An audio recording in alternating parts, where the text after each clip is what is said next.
Махсус хәрби операция белән бәйле һәр мәгълүмат дөньядагы хәлләргә битараф булмаган һәммә кешене үзенә җәлеп итә. Геройларның батырлыклары, аларның тормышы әдәби чаралар ярдәмендә бирелсә, аеруча үтемле. Реальная история о жизни человека, о его героизме.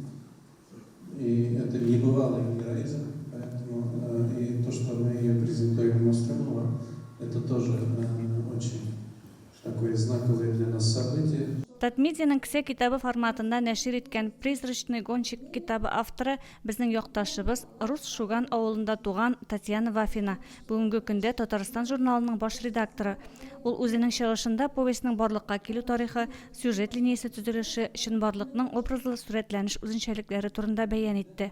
Но тем людям, которые во время этих событий, рискуя жизнью, спасают других людей, по-разному относиться невозможно. То, что они, рискуя жизнью, она носила на себе раненых, он вывозил их на этом мотоцикле. То есть личная война их заключается именно в спасении.